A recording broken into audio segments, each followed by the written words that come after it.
Hello student, welcome to Chatterjee Academy. So today's session is for the revision classes before going to the final exam of ICSE class 9 students. Okay, so we are continuously trying to support all of you to give the best exam this time, and we are continuously taking different revision classes for you. Yeah, so this will be a very quick revision. Today I will highlight about the apparent weight of an object and also the equation of motions. So first let me start with the apparent weight. So what is apparent weight? Now before that we have to understand what is actual weight. So this is the actual weight of a body, like, so weight is equal to W is equal to mg.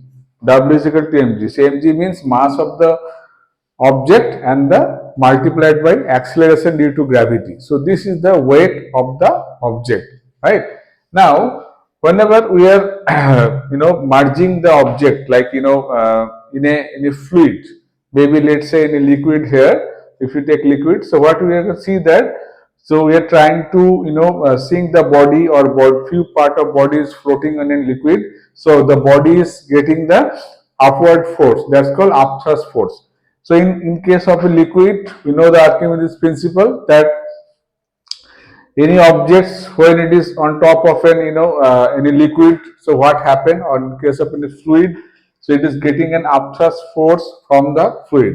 So this upthrust force will act whenever the object is inside, fully inside the liquid, or partially inside the liquid, partially out of the liquid. In both the cases, this will act, right? And there is a law of flotation.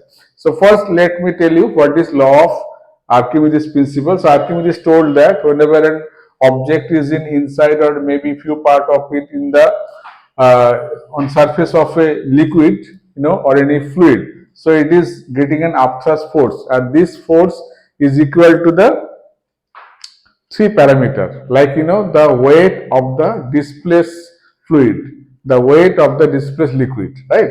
So displaced liquid means if you are if you are trying to dip something inside a liquid, so it will displace few volume of the liquid, so it will take few volume of the liquid, right? So that's called displaced liquid, fine, or displaced water. So this displaced water or liquid, okay, so it's having a volume. So upthrust force Fb is equal to V rho g.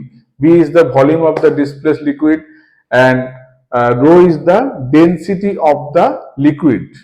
It's very important. This rho will be the density of the liquid. So with the density of the liquid, upthrust force will be varying. So if we increase the density of the liquid, the upthrust force will be increasing. And third parameter is the G, acceleration due to gravity. So three parameter I have told you. V rho G. V is the volume of the displaced liquid. Rho is the density, right, of the liquid, and G is the acceleration due to gravity. On this three part, this upthrust, and this upthrust force is valid for fluid. That means in gaseous state also it will be valid, right? So both the case. Okay, so this is about the upthrust force. Now, so next, this is the Archimedes principle. Next is the law of flotation. So according to the law of flotation, object to be float, its weight should be equal to or greater than the upthrust force. So weight, upthrust force should be dominating for floating. Either weight will be equal to upthrust force, or upthrust force should be greater than the weight of the object. So during the flotation, now what is apparent weight? Apparent weight, if you see here, its absolute weight is 14.7, right? When this object is with the liquid, what happened? The liquid, or is giving an upthrust force. On that case, the weight reading is getting reduced. Okay, so this is called apparent weight. So what happened? 14.7 minus 13.4. This difference amount is contributed by the upthrust force or the upward force from the liquid. Okay, so this is about the upthrust force and the apparent weight. So you may get a question like calculate the apparent weight. So apparent weight will be the difference of the weight of the object minus upthrust force, weight of the object minus upthrust force. Clear? Now I will show you the another part of the today's classes. Okay, fine. So this is about the graphical presentation of the linear motions. Okay, graphical presentation of linear motions. So linear motions is in your chapter 2, right, for ICSE class 9 students, and also this will be helpful for the CBSE student also, right? So this is very basic. So to understand the graphical presentation, we have to be very adapted with the x and y coordinate. Normally, the vertical part we are saying as a y coordinate, right, and this is the x coordinate. So in most all the cases, the x axis will be the time axis. X axis will be the time axis. Only this y axis getting varied. So you have to keep focus what getting change in y axis. Okay. Now first graph is that displacement versus time. So this will be a straight line parallel to the time. The object is at rest. In this case, object will be rest. That means time is changing, but object position is not getting changed. Okay, that means object at rest. Displacement time graph will be like this. Next is the displacement time graph is like a straight line. So this is for uniform velocity or speed. Okay, uniform velocity. So object is started moving, and with respect to time, the displacement getting changed. But yes, this straight line having a slope, right? Having a slope, and this slope is constant. So how to measure the slope? If it is theta, so this will be the slope. This is y, this is x, y by x, or you can take from here also. Let's say this point is x2, y2. This point is x1, y1. So slope will be y2 minus y1 by x2 minus x1. So at any, so this the slope is same for all any set of point in the straight line. So slope is constant. That means it's an uniform velocity, uniform speed. Fine. Next is the displacement time graph. So this kind of nature means initially it was in positive slope. Later on the slope is the negative slope. That means the object was moving in an uniform velocity till this time. After that the velocity direction getting changed. So slope is negative. Now why negative means what? You know that tan theta. Slope is measured by tan theta. So tan theta is positive from 0 degree to 90 degree. After that, tan theta value is negative. So the slope of this straight line will be negative. So what is the significance of negative slope? The velocity direction getting changed. Because velocity is a positive, it's a vector quantity. If this is a positive direction, then this direction will be the negative direction for velocity vector. Now next is the displacement time graph. This part is presenting the parabolic graph, and this is for the the accelerating motion. Here the slope is varying. If you measure the slope of this graph, right? So slope is varying. So varying slope means velocity is varying. So the changing velocity representing the accelerating motion. So it's a positive acceleration graph and it's a parabolic graph. You know that any straight line is presented by the linear equation between, right, for x or y, and this is the relation between the displacement and time s with proportional to t square.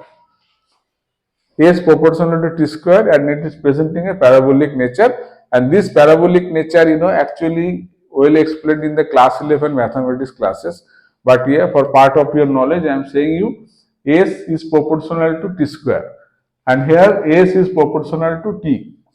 S is proportional to t. That's a linear relation. So it was like S is equal to, let's say, ut.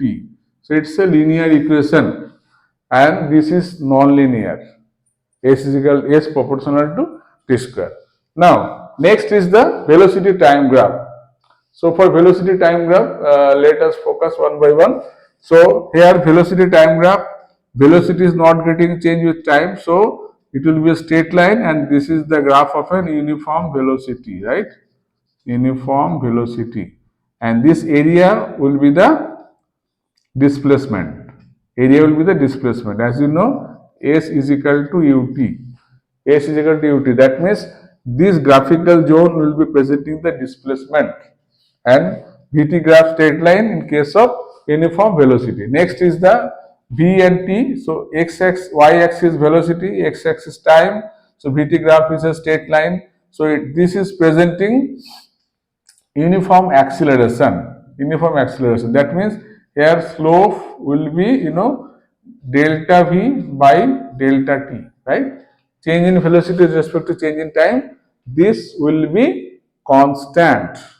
That means it is an accelerating motion, and acceleration nature is the uniform acceleration. The acceleration is not getting varied, like change in velocity by change in time ratio will be fixed. So that's it, that is measured by the slope, and this graphical area, right, this will be presenting the displacement of the object. Now this is positive slope, this is the negative slope. Now this will be the graph. So this is called a negative slope. Okay, fine. As I told you, why negative? Because tan theta is greater than 90 here. Fine. Now next is this graph.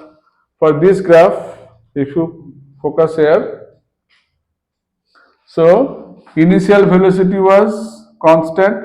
So this graph is the displacement, and after that velocity increase. So it is the accelerating part. So this is the uniform velocity part, and this is the accelerating part, okay, of the motion. Clear? So after certain velocity getting increase. So okay, so we are clear with this part also. Now next is the so it will be like 80, right? So this will be like 80, and this is like u. So 80 into t, right? So 80 square, half 80 square. So this graph is presenting s is equal to ut plus half 80 square. Kind of things. Okay. So this area is velocity into time, and this one is 80 into t by 2. Okay, average. So this is one more, the uniform velocity part. This is the accelerating part. Clear? If initial velocity was 0, then this graph will be starting from here. This graph